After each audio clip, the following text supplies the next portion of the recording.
They asked me to take the photo, not be in it, just take it. It was my cousin's engagement party. The entire family had flown in, dressed to perfection, all smiles and champagne. And yet, there I was, standing behind the camera they handed me like it was natural, like that was where I belonged.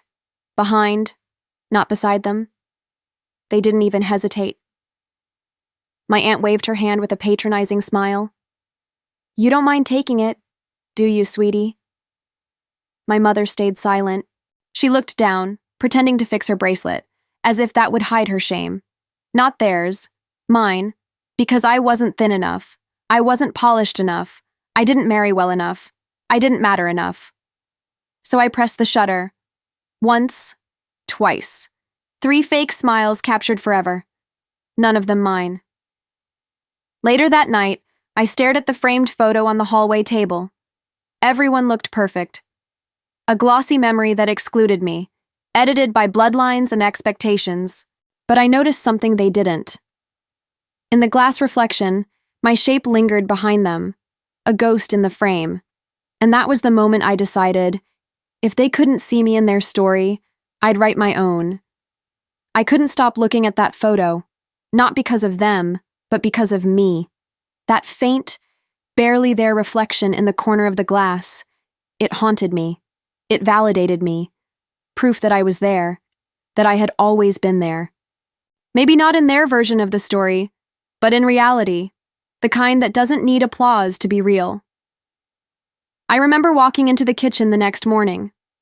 My mother was already there, sipping coffee, her eyes tired but alert. She didn't say anything about the photo. She didn't have to. Silence had always been our family's language, especially when it came to me. She only asked if I'd be home for dinner. I told her no, I had somewhere to be. And for the first time in years, that somewhere wasn't just code for avoiding them. It was a seed, a plan, one that started growing from the ache of being cropped out, cut off, ignored. So I enrolled, at a storytelling workshop of all things, Wednesday evenings, community center, room 14. It wasn't glamorous, it wasn't expensive, but it was mine. And when the instructor said, "Your pain is your power," something cracked open inside me, not broken, unfolded. That night, I wrote my first story. It was about a girl who vanished from family portraits and became the artist who painted them instead. Week after week, I returned to room 14. No one there knew my family. No one cared about last names, career titles, or polished appearances. All they cared about was truth, the raw kind, the kind that bleeds onto the page and dries into something permanent. I wrote about my cousin's engagement party, but not as a jealous footnote.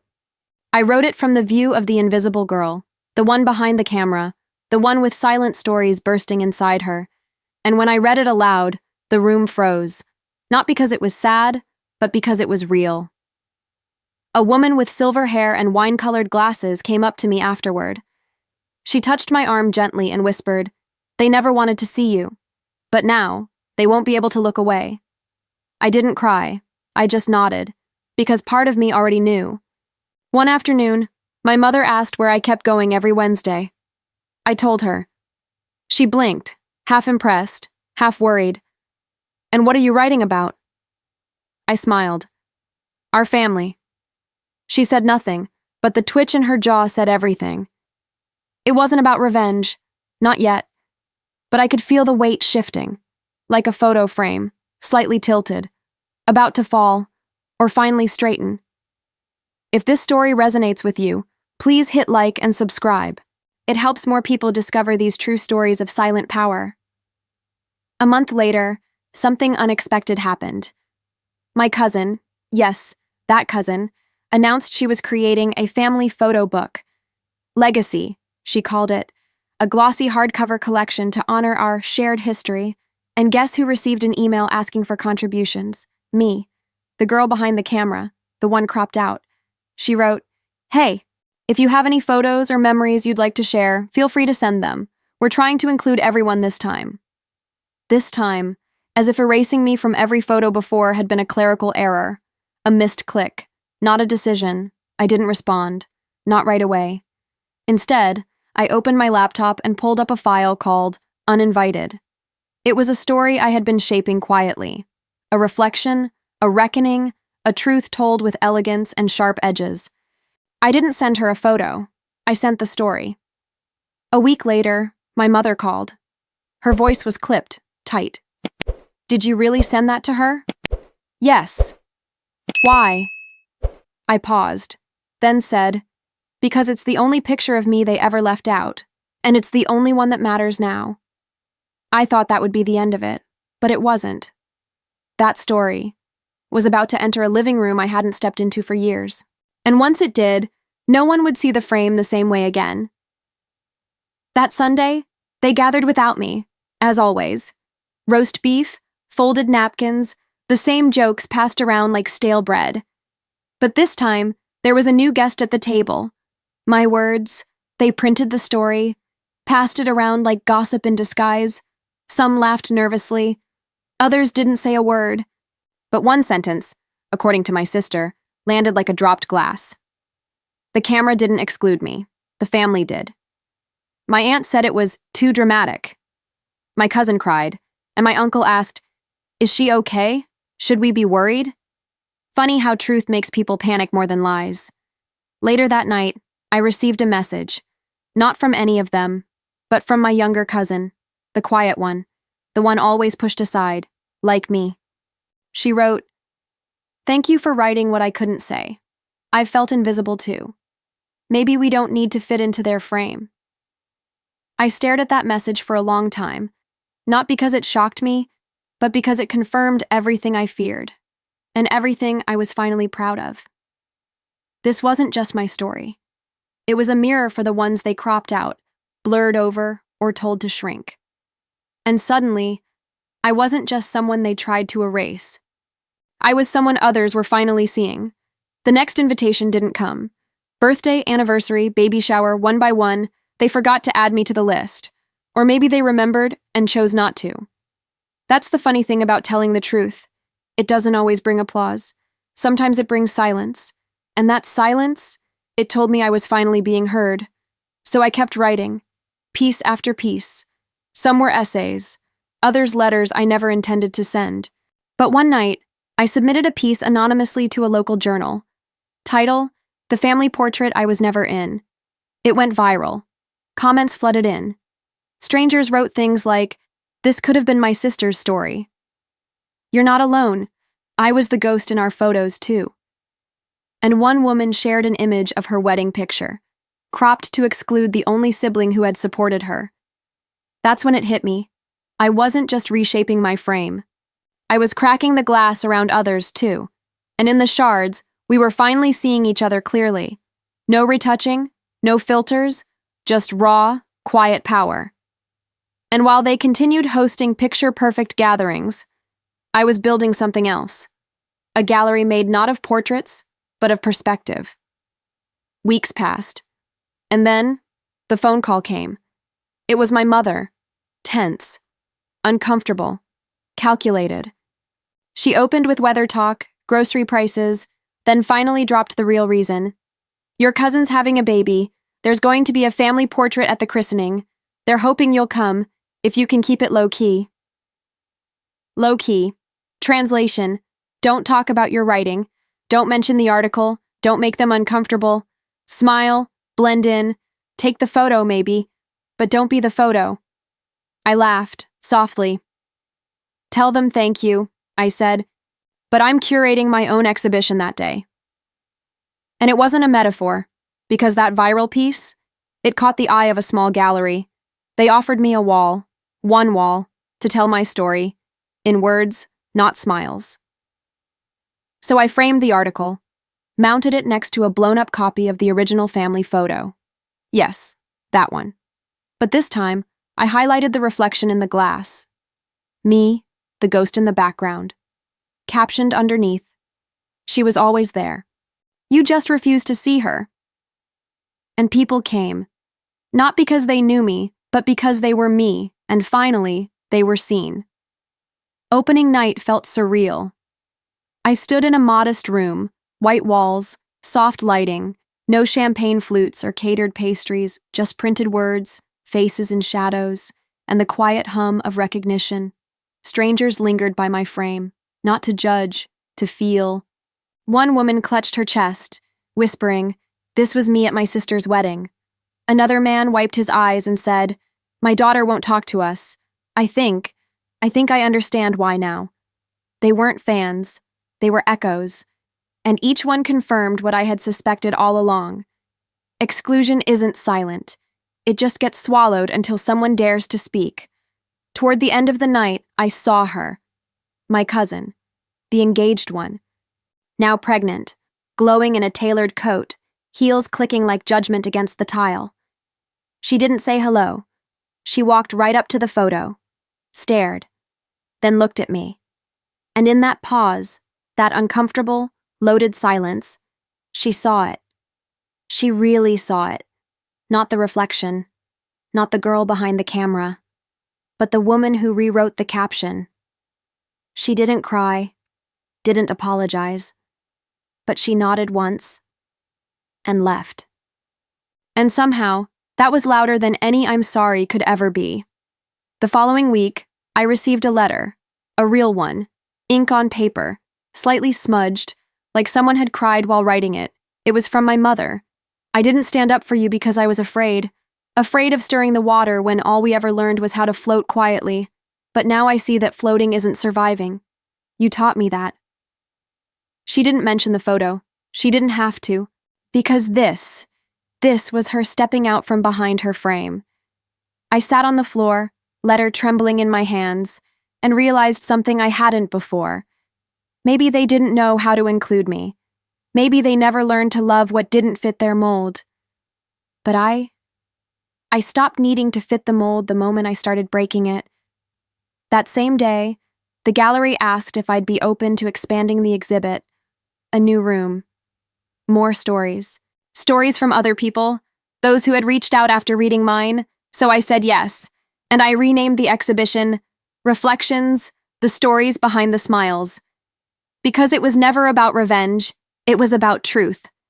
And sometimes, telling the truth is the quietest and fiercest act of justice there is. The second exhibition opened on a rainy Thursday, but inside, the room glowed, not with lights, but with truth. Stories lined the walls, typed, handwritten, illustrated, some framed in gold, others scrawled on torn notebook pages, each one a confession, a release, a reclaiming. There were stories from sisters forgotten at funerals, women told they were too much to invite, men who raised nieces like daughters, only to be cropped from the family tree. All of them different, but all of them had this in common. They were never in the picture, until now. I walked the room quietly, watching strangers stop, read, wipe tears, and smile in that broken kind of way only honesty can bring.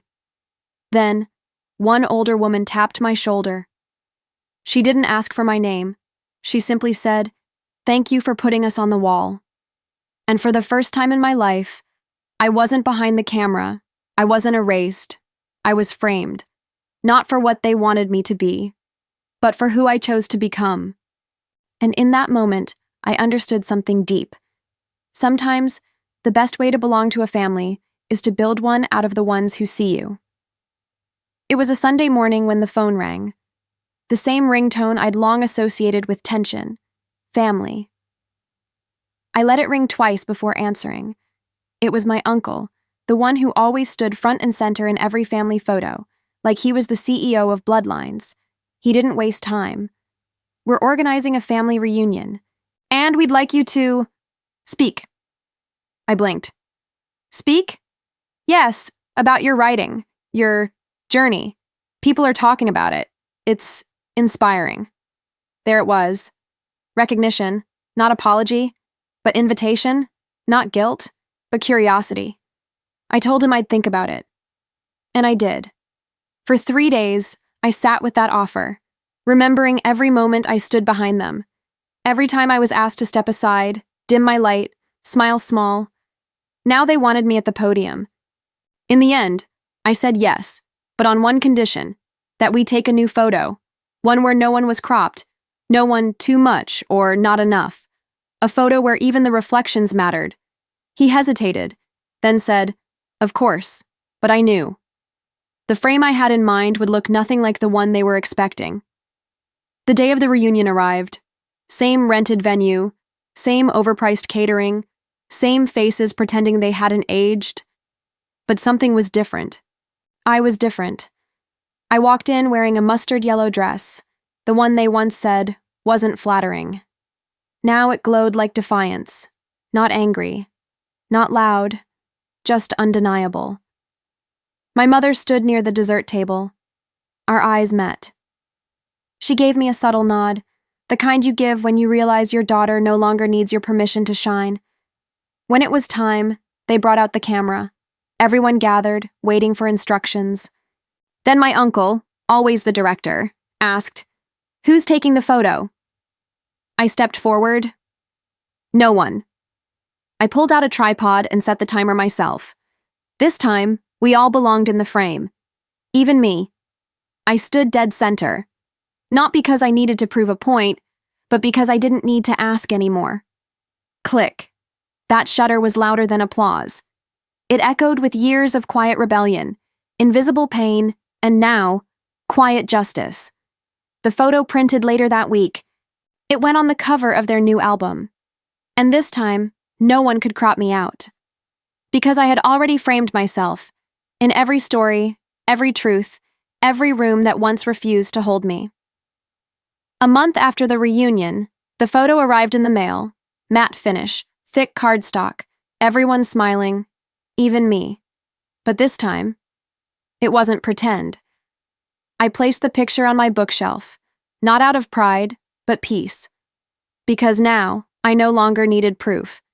I had stories. Readers. A platform built on silence turned into substance. The gallery expanded again. More voices, more truth. And someone started calling it the Unframed Project. I smiled when I heard that, because that's exactly what we were, unframed, unfiltered, unafraid. And one afternoon, I received a handwritten note in the donation box. No name, just a sentence. "Thank you for making space for people like us." It was taped to a copy of the family photo, one where they had cropped themselves out, leaving only her, the youngest daughter, center stage, arms open, eyes forward. The world doesn't need more perfect frames. It needs truth that doesn't flinch. And I was no longer a ghost in the background. I was the lens, the light, the story, and they would never forget me again. Years later, someone asked me during a podcast interview, what changed the most after that photo? I didn't pause. Not because I had rehearsed the answer, but because it had lived inside me ever since.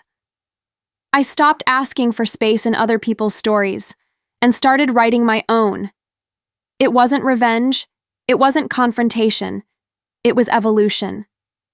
The kind that happens quietly, like cracks beneath paint, until one day, the whole wall shifts. Now, my home is full of pictures, none perfect, none posed, but every single one true. There are photos of me laughing with strangers who became sisters, snapshots of storytelling circles where people read aloud the moments they were told to stay silent, frames, yes, but not to contain, to honor. And that old family photo?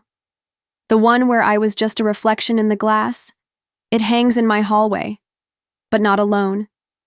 Beside it are letters, stories, gallery flyers, the ripple effect of being excluded once, and choosing to turn that ache into art. Because sometimes, the family you come from doesn't recognize you, but the one you create, they see everything. Thank you for watching until the end. If you've ever lived through something similar, share your story in the comments. And don't forget to subscribe, because sometimes the loudest impact is made in silence.